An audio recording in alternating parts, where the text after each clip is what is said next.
e perguntando para si mesmo: você é santo? Será que você é um santo? Até em Minas falava muito assim: você é santo do pau oco. Será que você é um santo mesmo? O que seria uma pessoa santificada? Porque se a Bíblia fala: sede santos como o santo é vosso Pai que está no céu, quando eu olho para mim mesmo no espelho, eu faço a minha barba pelo menos 3 vezes por semana, eu falo assim: será que eu sou santo? É interessante que quando a gente tem essa resistência em falar que nós somos santos, é porque nós herdamos uma cultura dos gregos. Na Grécia Antiga, na época da mitologia grega, eles falavam dessas 2 mulheres, 2 ninfas. Você tinha a Arete, que é a virtude, e Caquia, que era a maldade. Os aretes eram os virtuosos, aquelas pessoas perfeitas. Por isso que os aretes eram colocados como os governantes da sociedade. Daí vem a palavra aristocracia. O poder dos aretes, dos nobres, dos virtuosos. E o caquia é o povo comum, é o que falha, é aquele que não consegue atingir objetivos. Isto entusiasmou tanto na Grécia, graças a quê? Porque Alexandre o Grande, ele foi até a Índia, e ele viu os homens nobres da Índia. Então misturou isso com a mitologia dos gregos e espalhou pelo mundo, e até hoje nós temos essa ideia. A Grécia tinha muito aqueles filósofos, como Diógenes, que andava com uma lamparina acesa durante o dia, procurando um homem justo, um homem virtuoso. E nós no Ocidente, acabamos herdando a ideia de santo como sendo alguém que nunca erra. Falando ainda da Grécia, os estoicos eram pessoas que procuravam ter a virtude máxima. Tanto é que quem já assistiu o filme O Gladiador? Alguém se lembra o nome do imperador do filme Gladiador? Ou primeiro, o que morre antes? Não o filho. Marco Aurélio. Marco Aurélio é o velhinho ali. Embora o filme O Gladiador seja mito, né, não aconteceu aquela história, o Marco Aurélio, contudo, existiu. E ele era um filósofo estoico, ele era imperador de Roma e era estoico. E uma coisa que ele falava assim, olha, que os estoicos procuravam essa perfeição, e eles acreditavam que a perfeição era conseguida através de disciplina. Olha o que Marco Aurélio falava. O único bem que existe é a retidão da vontade, e o único mal, o vício. O que não tem nem a virtude, nem vício, é indiferente. Assim a doença, a morte, a pobreza, a escravidão, por exemplo, não são males, são indiferentes, porque o sábio é feliz mesmo no sofrimento. Uau! Olha bem como é que eu comecei. Eu falei da Grécia, falei de Roma, estou descendo para o Ocidente. Quando chegou no Ocidente, na época do cristianismo, os primeiros cristãos alexandrinos, eles liam essas coisas dos gregos, e os gregos e romanos eram muito admirados, aqueles que conseguiam, assim, ser retos, por disciplina, entende? Aquele homem que não cedia à tentação do pecado, controlava o estômago, era aquela pessoa ideal. Os pobres mortais só admiravam porque não conseguiam chegar àquilo. Aí alguns cristãos, quando liam Jesus falando que temos que ser santos, perfeitos, como perfeito é o nosso Pai que está no céu, pegavam essa cultura grega e traziam para dentro da igreja. Entenderam a jogada? É o seguinte, na época que esse camarada viveu aqui, por exemplo, Orígenes, o que dominava o mundo era essa cultura dos gregos e dos romanos, que o perfeito é aquela pessoa que se condiciona, que tem força de vontade. Sabe aquele aluno que dá até raiva, que tira 10 em tudo? Aí sua mãe fica falando assim, por que você não é igual fulano? Sabe? Então é assim que acontecia naquela época. O aretes era aquele aluno que tira 10 em tudo, você está morrendo para tirar um 6 em matemática, ele dá uma lida assim e gabarita. E ele é o modelo. É aquele que o professor leva à frente e os outros ficam admirando. Os cristãos, como esse camarada Orígenes, trouxe isso para dentro da igreja. E ele pensou, eu tenho que ser um homem que tem uma mente equilibrada. Não posso ceder à tentação, eu tenho que ser um santo. E ele tinha muita tentação sexual. Vocês podem imaginar o que ele fez? Ele se castrou. Se castrou para não ter tentação sexual mais. Ele levou tem uma passagem da Bíblia que fala que alguns se fizeram eunucos pelo reino de Deus. Ele pegou isso ao pé da letra e se castrou. Um outro chamado Santo Antão pegou aquela parte que Jesus fala que é mais fácil passar um camelo no fundo de uma agulha do que um rico entrar no céu. Então ele abandonou toda a riqueza dele, abandonou tudo, queria ser um homem perfeito, pobre, e Santo Antão criou até umas ordens monásticas, que até hoje tem, onde os padres fazem voto de pobreza. Que a pessoa não pode ter dinheiro, não pode ter nada, só pode andar descalço. Aí você tem as carmelitas dos pés descalços, você tem o convento de São Bento, dos beneditinos, vem tudo Santo Antão. Teve um outro chamado Pacômio, que ele, para provar que era santo, ele ficou durante anos e anos morando em cima de uma pilastra. Sabe por quê? Ele pegava aquela passagem da Bíblia que Jesus falava o seguinte: não peço que os tires do mundo, mas que os livres do mal. Então Pacômio pensava assim: se eu vir mulher, se eu ver as coisas ruins, eu vou ficar tentado. Então o que eu faço? Eu vou ficar em cima de uma pilastra, lá em cima, morando lá em cima, que aí eu não vou ver nada, não vou ficar tentado. E quando ele queria comer alguma coisa, o pessoal pegava a comida, colocava aqui para baixo, ele puxava numa corda e ficava lá em cima. Fazia as necessidades fisiológicas lá em cima, tudo lá. Existiu isso. Agora, se você olhar, até hoje no mundo existem herdeiros dessa filosofia. Quem vai à Índia vê os homens santos, que são aqueles homens que destacam de todo mundo. Eles ficam com o braço para cima, ou morando dentro de uma caverna, alguma coisa assim. Se você vai para o Oriente, para os Estados Unidos, você tem os Amish, você tem os Quakers, que acham que eles são santos. E o que eles fazem? Se vestem diferente, comem diferente, agem diferente, de uma maneira tão diferente, que chega a ser assombrosa. No Oriente Médio, você tem judeus que acreditam que para ser santos, eles têm que vestir todo de preto. São os racídicos. Eles são todos pretos. No lado islâmico, olha as mulheres lá. A do meio, não sei se está dando para vocês verem que está um pouquinho claro, ela nem está mostrando o rosto. Agora, quando eu vejo assim alguns judeus vestindo de preto, outras pessoas não cortam cabelo, outras não mostram o rosto, algumas mostram, outras não, outros vão ficar no meio de uma caverna, o que está todo mundo querendo fazer? Numa só palavra, eles acham que estão agradando a Deus. Essas mulheres de baixo acreditam que Deus gosta que a mulher não mostre o rosto, então elas cobrem o rosto. O que está em cima, consegui só um pouquinho d'água para mim? Os que estão em cima, ou aqueles de preto lá, eles acham que Deus se alegra por eles vestirem de preto. Com o que Deus se alegra, afinal de contas? Se Deus quer que todo mundo vista de preto, então nós estamos com problemas. Se Deus quer que as mulheres não mostrem o rosto, então não tem uma aqui que salva. Afinal de contas, o que Deus quer? O que é ser santo? E cada religião, quando coloca os seus costumes, na verdade é uma maneira de falar o seguinte: olha, ser santo é isso aqui. E quando eu olho para a minha vida, tenho complicação.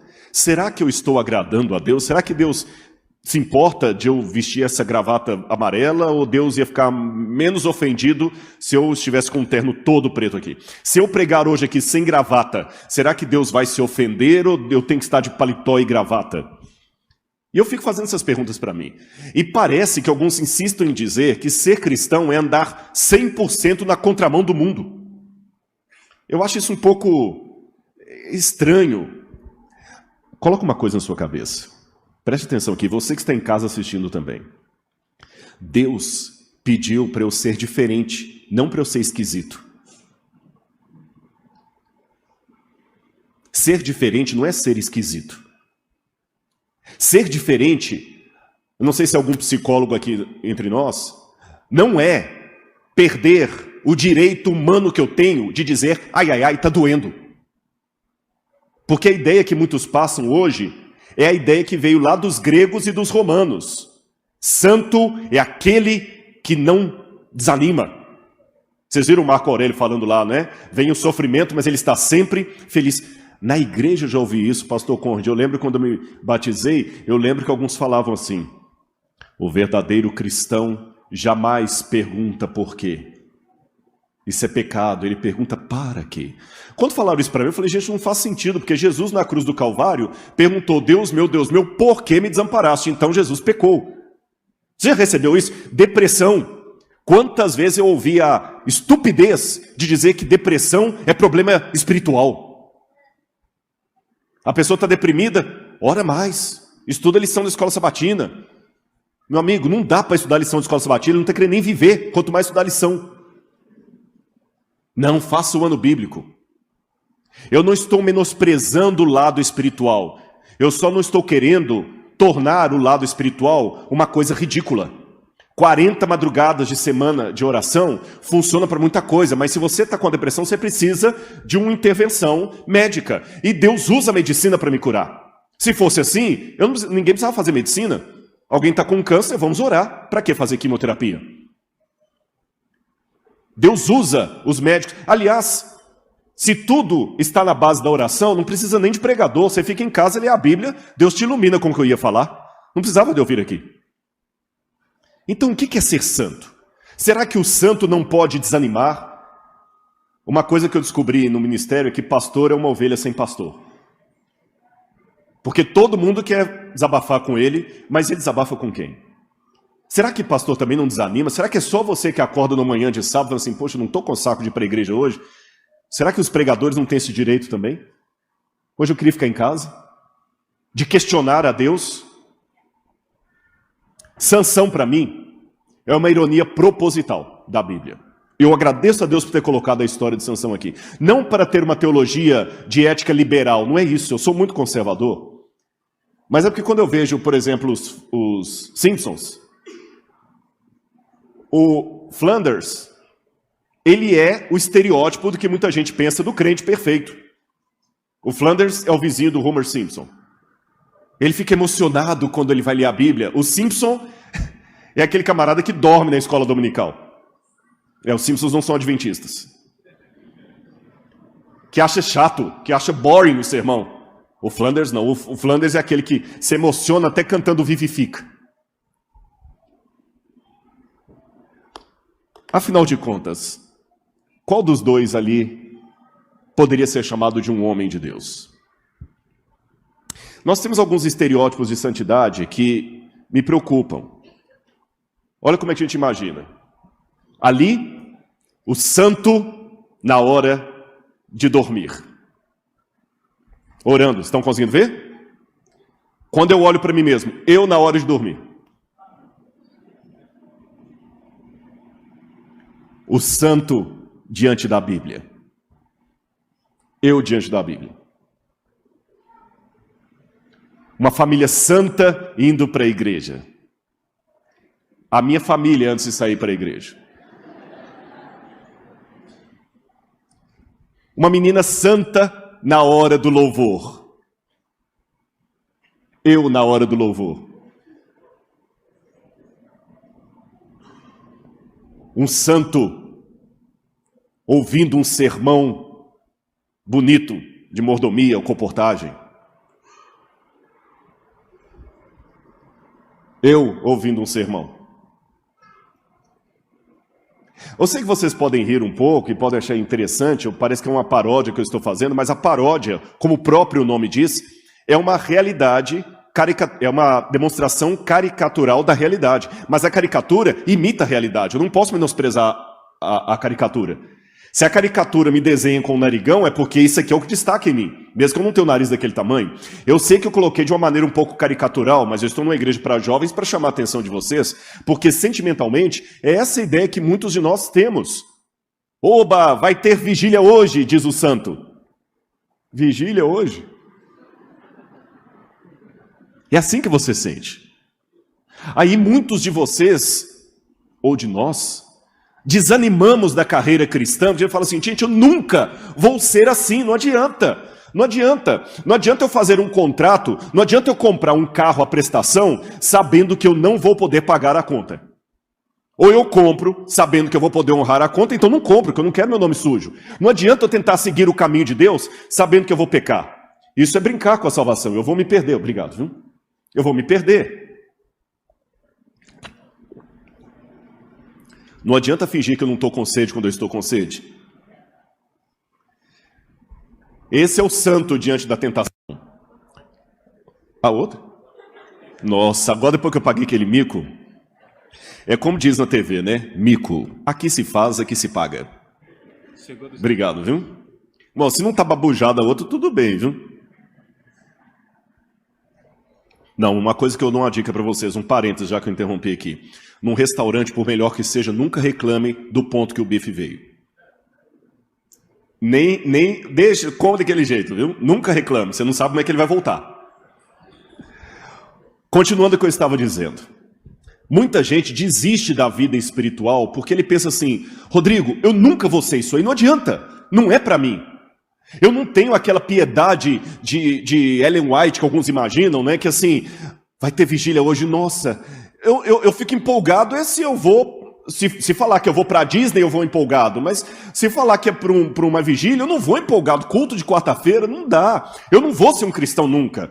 Eu queria até ser, mas eu não consigo. Ano bíblico, eu não consigo me programar para fazer direitinho, para acordar todo dia às 5 horas da manhã e ler a Bíblia. Eu não consigo, não adianta. E quando a tentação vem, não dá, porque o santo é aquilo ali, olha. Tentação? Não, obrigado. Eu resisto. Esse é o santo diante da tentação. Mas eu diante da tentação é assim, ó.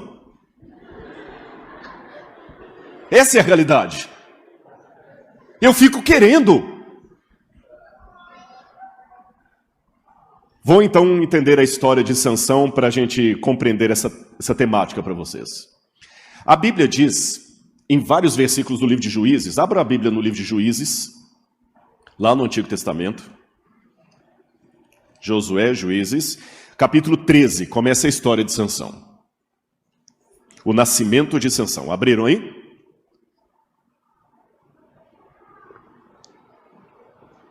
Era um homem forte. A Bíblia, em várias passagens dos Juízes, diz assim, naquela época, não havia rei em Israel, cada um fazia o que lhe parecia certo. Isso é repetido pelo menos em 3 ou 4 versos da Bíblia. Me dá a entender que o autor do livro de Juízes, possivelmente Samuel, escreveu o livro de Juízes mostrando que estava uma bagunça danada, que não tinha regra, não tinha lei. Muitos problemas que nós pensamos ser apenas atuais, talvez já haviam naquele tempo, o filho desobedecendo o pai, promiscuidade, falta de referenciais morais, perda de interesse da palavra de Deus. E quando você vai lendo o livro de Juízes, gente, é cada história macabra. Não dá nem para mostrar para as crianças. Jael matando Cícera com um martelo na cabeça lá, vocês lembram disso, né? Jefté, que faz uma promessa apressada a Deus lá de sacrifício, e depois fica na dúvida se ele matou a própria filha ou não matou a própria filha. O caso da concubina, que foi esquartejada, gente, aquilo ali parece filme do Jason. Esquarteja a mulher e a mulher fica gritando para o marido lá e ele não socorre. São histórias muito medonhas que mostram que o povo de Israel naquela época realmente estava uma bagunça tremenda, estava desanimador. Nesse meio tempo, então, Deus manda Juízes, que é o nome do livro. Mas quando fala juiz, você pensa naquilo ali, ó, você pensa no direito. Mas a palavra juízes, em hebraico, shofetim, não significa bem juiz no sentido do direito, do advogado. Shofetim é um libertador, é alguém que tem uma liderança política, é um conciliador, pessoas que Deus levantava para realizarem tarefas importantes. Acabaram dando o nome de juízes, porque em alguns momentos eram eles que separavam as brigas entre os irmãos. E entre esses vários juízes que surge um homem chamado Sansão. Mas Sansão aparece numa situação interessante. Alguém se lembra os inimigos dos hebreus na época de Sansão? Filisteus. Quando eu vou para a arqueologia, no Egito, eu descubro que na época de Ramsés III, tem esse quadro aqui, ali mostra o Ramsés, não sei se aqui o laser vai mostrar, aqui é o Ramsés III, lutando contra os povos do mar. Isso foi em 1175 a.C. Os povos do mar eram um grupo de filisteus que tentaram atacar ao Egito pelo delta do Nilo, lá perto de Alexandria. E ele arrasou com os filisteus. Como eles não tiveram mais acesso a atacar o Egito, porque Ramsés conseguiu destruí-los, inclusive na parede lá do Egito você encontra os filisteus amarrados, foram tornados escravos. Então aqueles filisteus que fugiram foram para onde? Aqui são as armas dos filisteus. Os que fugiram foram para o território de Israel, que hoje é chamado de faixa de Gaza. Então a faixa de Gaza foi onde os filisteus ficaram assentados ali por volta de 1200 a.C. Ficaram ali e se tornaram os principais inimigos dos hebreus. Os filisteus tinham uma grande vantagem. Eles sabiam manipular o ferro, coisa que os hebreus não sabiam. Então eles tinham armas mais poderosas, mecanismo mais poderoso, e os hebreus, além de serem militarmente mais fracos que os filisteus, não estavam fiéis a Deus. A Bíblia fala, Juízes capítulo 13, versículo 1 em diante, vamos ler aqui. Tendo os filhos de Israel tornado a fazer o que era mal perante o Senhor, eis que este os entregou nas mãos dos filisteus por 40 anos. Essa briga, na verdade, dura até hoje. Vou abrir uma parênteses no meu sermão para contar uma historinha para vocês. Essa semana vocês sabem que teve um outro problema na faixa de Gaza, né? Vários palestinos foram mortos. O senhor lembra quantos, doutor Newton? 100 e tantos feridos, né? Mas mortos acho que uns 17. Porque um soldado israelense deu um tiro num rapaz palestino. Eu vou, em 1 minuto, resumir para vocês o conflito. Sabem quem são os palestinos? Quando Adriano, imperador romano, destrói o que sobrou dos judeus no ano 132 depois de Cristo, ele expulsa os judeus do país e rebatiza o nome da terra de Israel com o nome de Filistina. Filistina. Acontece que em hebraico a letra P e a letra F é a mesma. Então Filistina era um trocadilho para filisteu e virou Palestina. E muitos dos palestinos que até hoje brigam com Israel são descendentes desse grupo que ficou de filisteus na época que Adriano trocou o nome do país. E onde é que os palestinos estão hoje? Justamente na faixa de Gaza, que era onde os filisteus ficavam no passado. Então a briga que eu estou contando na Bíblia está aqui até hoje. Bom, os judeus faziam o que era mal perante Deus. E aqui, olha, esse aqui é o lugar da faixa de Gaza hoje, onde os filisteus ficaram. E eles tinham as cidades deles. 5 cidades principais dos filisteus. A cidade de Ecrom, Ashdod, Gat. O Golias, que lutou contra Davi, veio da cidade de Gat. Tinha a cidade de Ashkelon e a cidade de Gaza. Por isso que até hoje aquele território é chamado como conflito na faixa de Gaza. Conflito na faixa de Gaza. Todo mundo entendeu? Porque era a época dos filisteus. Nós vamos voltar à época de Sansão. Sansão nasceu mais ou menos por aqui, numa cidade chamada Zorá, que fica perto de Beit Shemesh, hoje. E Sansão, o nascimento dele já foi miraculoso, porque a mãe dele não podia ter filho. E um anjo apareceu para a mãe dele e falou assim, olha, você vai dar à luz a uma criança especial que vai ser libertador do povo. É mesmo, mas olha, a partir de hoje você não pode tomar bebida alcoólica, você tem que cuidar da sua gravidez, porque é o menino que está escolhido de Deus. E ele também não vai poder tocar em animais mortos, não vai poder tocar em defunto, ele vai ter que fazer votos para Deus. Ela correu e contou para Manoá, o marido dela. Olha, um anjo me apareceu. Depois o anjo aparece para Manoá, mas ele não sabia que era um anjo. Manoá falou, mas nós vamos ter um filho, vão. É uma coisa de Deus. E essa criança será poderosa. E o anjo, depois, quando Manoá faz um sacrifício a Deus agradecendo pela criança, o anjo sobe no meio do sacrifício, aí que Manoá percebeu que era um mensageiro celestial. Bom, a criança nasce e recebe o nome de Sansão. Samsão, em Shamshom, em hebraico, significa solzinho, o sol pequeno. Sansão é o pequeno sol. E ele nasceu para brilhar mesmo. Só que Sansão tinha um problema. Todos os problemas. Sansão era o perfil de todas aquelas imagens que eu mostrei para vocês do que não é o santo. Sansão não gostava de ir para as reuniões religiosas. O templo não havia ainda nessa época, né? Sansão não gostava de ir para as reuniões religiosas. Sansão não gostava muito de orar. Era um camarada atrapalhado, apatralhado. Tudo que ele fazia, ele, sabe, inconstante. E um dia ele chegou aqui no capítulo 14 e falou com o pai dele assim, pai, mãe, eu gostei de uma menina lá dos filisteus, eu quero me casar com ela. Fala, Sansão, essa menina é dos nossos inimigos, você nem conhece. Eu quero, e a Bíblia fala, porque ela me encantou os olhos. Ele nem conhecia a menina. Os pais falaram assim, Sansão, não, meu filho, vamos, por favor. Ele insistiu, filho único, de pai já de idade avançada, talvez até um pouco mimado. Os pais cederam. Foram com eles lá, na época, fazer o acordo com o casamento da outra família lá. A menina era de Tímina, uma cidade que fica aqui no território dos filisteus. Então foi aqui e apaixonou por ela. Os pais tentaram conversar com ele, mas ele queria a menina de todo jeito. E o que ele fez? Capítulo 14, versículo 10. Capítulo 14, verso 4. Mas seu pai e mãe não sabiam que isto vinha do Senhor. Isso aqui me chamou a atenção. A vida de Sansão era toda atrapalhada, mas isso vinha do Senhor. Em que sentido? Não é porque Deus... Não é porque Deus estava responsável pelos erros de Sansão. Esta é uma forma bíblica de falar o seguinte: fica tranquilo que Deus está na direção.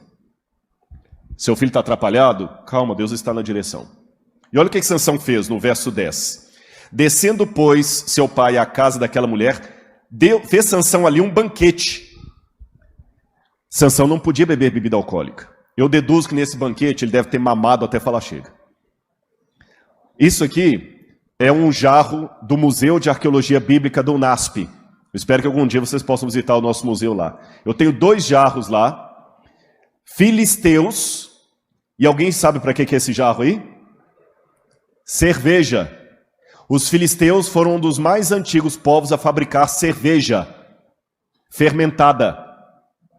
Então Sansão com certeza deve ter enchido a cara até falar chega, e ele não podia beber. Quando ele saiu dali, teve um outro episódio que ele matou o leão. Talvez ele matou o leão até bêbado. Ele matou o leão. E dias depois, quando ele voltou, estava a carcaça do leão lá. E sabe o que ele viu lá? Um monte de abelhas, um enxame de abelhas pousou no leão. Ele pegou aquele mel e levou e deu para o pai dele e para a mãe dele. Eu tenho uma comprovação arqueológica dessa história. Eles encontraram em Beit Shemesh, no lugar onde Sansão viveu, esse selo. Ele é pequenininho, estão vendo? Mas vocês conseguem notar que aqui tem um leão e um camarada abrindo a boca de um leão. Esse selo data de 1100 anos antes de Cristo.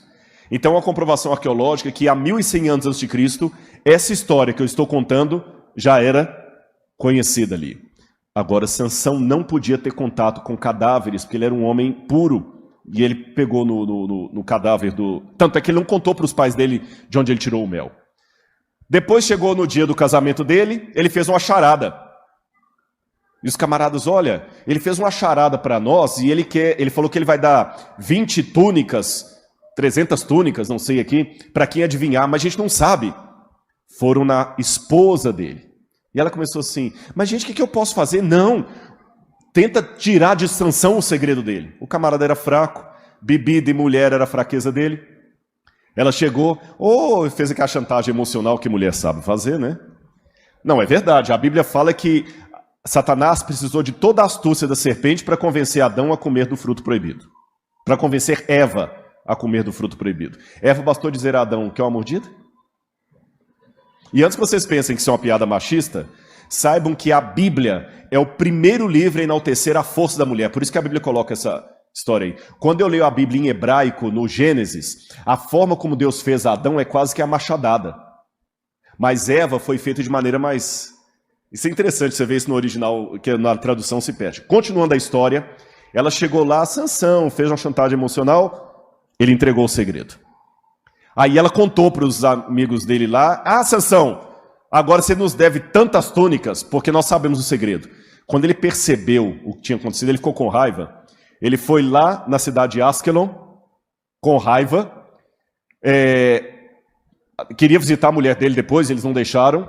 Ele pegou um monte de raposas, colocou fogo na cauda das raposas e soltou a raposa no milharal do povo lá. Depois pegou a túnica dos filisteus e deu. Tá aqui, ó. Então o cara era perturbadinho. Doido da cabeça. Olha lá o desespero que ele causou. Briguento. Mas a situação pior viria mais tarde, quando ele conhecera uma mulher chamada Dalila. Ele era implacável, ele venceu vários filisteus lá com uma queixada de jumento, mas Dalila era sedutora, linda. E só passar aqui, e me chama a atenção que a palavra, eu gosto muito desse negócio de significado do nome. Eu gosto muito de significado de nomes, porque eu acho que pelo significado do nome você pode pegar muita coisa para falar para a pessoa da história dela. Sansão, o que significa mesmo? Pequeno sol. Dalila, de Laila, em hebraico, é noite. Ou seja, não tinha nada a ver um com o outro. Vocês conhecem a história. Ela foi seduzindo Sansão, até descobrir que a força dele estava nos cabelos. Ela então fala com os filisteus. Sansão tem os cabelos cortados pelos filisteus. E quando ele acorda, sem força, ele, de maneira humilhada, vai trabalhar no moinho dos filisteus. Eles vazam os 2 olhos dele. E depois, no dia do festival de Dagon, eles chamam Sansão para humilhá-lo diante de todos. A Bíblia termina dizendo que eles estavam no festival do Dagon e trouxeram Sansão, e ele pediu a Deus uma oração muito sincera: Senhor, perdoa-me, dê-me minha força só mais uma vez para eu tentar consertar o estrago que eu fiz. E quando Sansão chega ali, ele estava tateando, que ele não enxergava, perdeu o... Engraçado, né? Toda bagunça começa porque ele viu uma menina que falou assim: ela me agrada aos olhos, e no final da vida dele ele perde justamente os olhos. O menino que estava guiando Sansão colocou as mãos dele até a coluna que ele pediu, e Sansão recupera as forças, ele empurra as colunas e o templo cai e mata um monte de gente, inclusive o próprio Sansão morreu junto. Alguns pensam que isso pode ser um mito, mas quando eu pego a arquitetura dos templos filisteus, faz sentido. Isso aqui é um templo que fica em Tel Kazil, e você vê que ele todo era sustentado em 2 colunas, percebem ali? Então essa era a arquitetura deles. Realmente, se você derruba aquelas colunas, vai colapsar tudo. O que eu aprendo então dessa história de Sansão?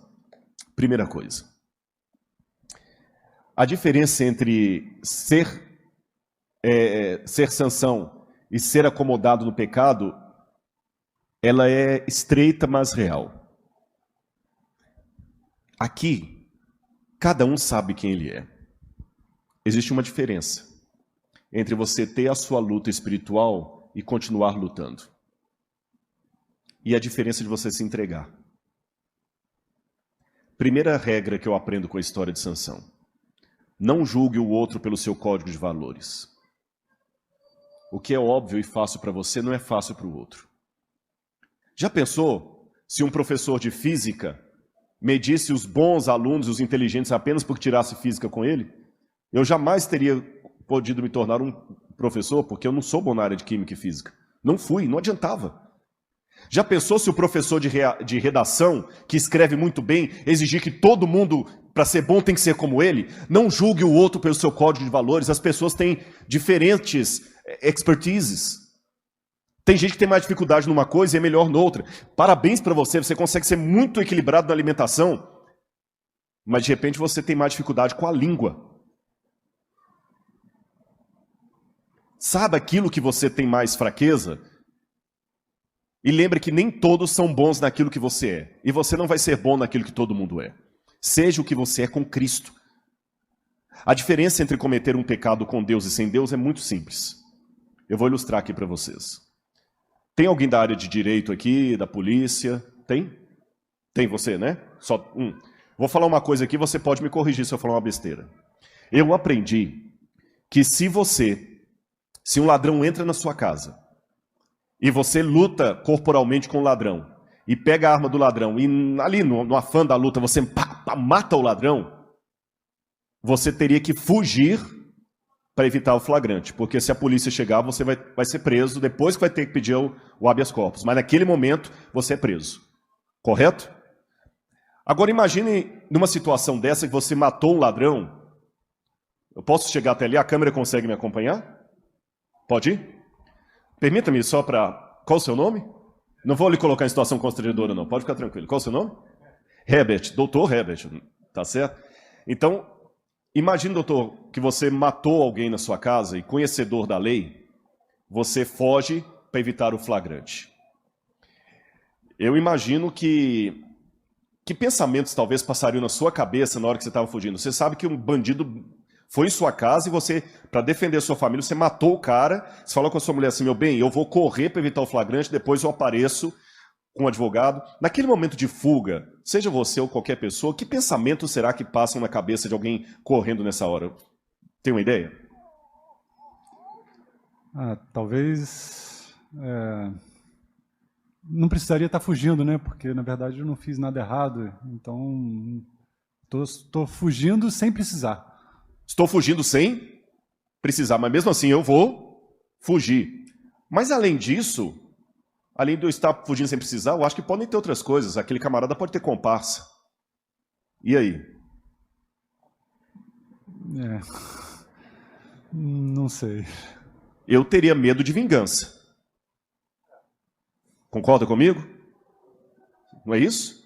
E se ele tem uma outra gangue que eu matei? Quem vai me matar? Eu vou ter que talvez mudar lá, porque ele já viu minha esposa e viu os filhos. Concordam comigo? Na fuga, eu deixei o documento em cima da mesa com todo o meu dinheiro e minha carteira. Será que a minha esposa guardou? Agora eu vou mudar a minha história. Não são esses pensamentos que passariam na cabeça de uma pessoa normal? Sem querer, Dr. Herbert, você está limpando uma cartucha do seu avô que estava lá e você não sabia que ela estava municiada. E limpando a cartucha, sem querer ela dispara e atinge mortalmente esse garotão aqui. Legalmente, não há diferença. Se a polícia chegar, você vai? Preso. Legalmente, o conselho também é o mesmo. Fugir para evitar o flagrante. Mas você fugiria? Não. De jeito nenhum. Por que ele não fugiria? Por que no primeiro caso ele fugiria e ficaria preocupado com o documento, com o advogado, com vingança? Porque no primeiro caso, quem morreu era um desconhecido. Mas no segundo caso, a preocupação dele não é com habeas corpus, não é com polícia, não é com documento. No segundo caso, a preocupação dele é só uma: ferir alguém que eu amo. Se você não conhece a Jesus e peca, a sua preocupação é essa: puxa vida, e se descobrirem, e agora, o que eu faço? Mas quando você ama Jesus, a sua angústia é só uma: eu machuquei alguém que eu amo. E machucar alguém que você ama mesmo é terrível. Essa é a diferença. Nem todos nós somos fracos. O que nos diferencia é o tema de nossa fraqueza. E pecados todos temos. Agora, como lutamos com ele é que faz a diferença. Eu, na minha vida de professor, eu aprendi uma coisa, meus irmãos. E hoje eu estou quase terminando. Eu posso perguntar uma coisa, eu teria que terminar meio-dia. A gente pode levar até um meio-dia 15, estourando meio-dia 20, não vou passar mais do que isso. Tá certo? Eu quero dizer uma última coisa para vocês. Sou professor há muitos anos. E uma coisa que eu aprendi como professor, vou revelar para vocês aqui, é que não tem coisa mais injusta para avaliar um aluno do que prova. É terrível. Sistema de avaliação de provas é terrível, porque às vezes a competência do aluno não é aquela que a prova está pedindo. Às vezes ele é excelente em matemática, mas ele tem dificuldade para escrever texto. Ele nunca vai ser um Carlos Drummond de Andrade. Mas eu notei uma coisa. Mesmo que as provas e as notas não sejam justas, é por isso que a escala de aprovação é de 6 a 10. Uns vão passar com 6, outros com 7, outros com 8, outros com 9, outros com 10. Mas no dia da formatura, todo mundo está de preto com o diploma na mão. Com relação à vida espiritual, alguns são como José do Egito. Um camarada quase assim, você não vê quase defeito nele. Daniel em Babilônia. Mas outros são como Sansão. Na minha vida, tem vezes que eu queria ser como Davi. E tem vezes que eu não queria ser como Davi. Perceberam? Mas o que importa no dia da volta de Jesus não é que nota você tirou. É se você está entre os aprovados. E a beca é igual para todo mundo. E eu me lembro uma vez que eu encontrei esse livro num lixo. Num lixo. Eu estava muito mal. Foi uma época de grande provação. e eu estava olhando no espelho e não gostando do que via. Sabe aquele negócio que você nunca é como a filha da vizinha? E Deus me respondeu através disso aqui. Interessante, Deus usa tanta coisa, né? Tá até desmanchando aqui, eu nunca nem quis restaurar. Deus precisa de gente. É um mistério que desconcerta e comove até as lágrimas, quando aprofundado e entendido até a sua última raiz. Deus, Criador, não precisaria de criatura alguma, perfeito, santo e acabado como Ele é, não precisaria de ninguém. Em seus desígnios insondáveis, no entanto, Ele quer precisar de cada um de nós para fazer-se presença visível na história da salvação. E quer-nos humanos, profundamente humanos, como somos, com a sombra de nossos defeitos e cicatrizes, na luz que nos envolve como redimidos e templos do Espírito Santo. Deus deseja contar em seu reino com pessoas realistas que saibam chorar, que saibam gritar, que saibam dizer está doendo e que vivam sob a ação de sua graça purificadora. Deus não sonha com anjos, mas com seres humanos normais, que sentiram a experiência inefável do amor humano e carregam em sua estrutura a atração natural pelo sexo oposto. Pessoas equilibradas que sabem sorrir, cantar, dar-se as mãos no gesto de amizade e na comunhão da vida. Criaturas livres, com a possibilidade diária de lhe resistir e voltar-lhe as costas. Seu reino não é um rebanho de escravos, de seres humanos frustrados. Seu reino não é um rebanho vazio de conteúdo humano. Deus não precisa de fantoches, precisa de gente sadia, corações vibráteis, de gente arejada, gente que vibra, que se enternece, que tem sensibilidade. Deseja contar com pessoas trazendo a marca da fragilidade humana. Do contrário, a sua graça não teria nenhum campo para atuar. Eu fico agradecendo a Deus porque tem a história de Sansão na Bíblia. Porque só assim pôde ter a história de Rodrigo na Igreja Adventista.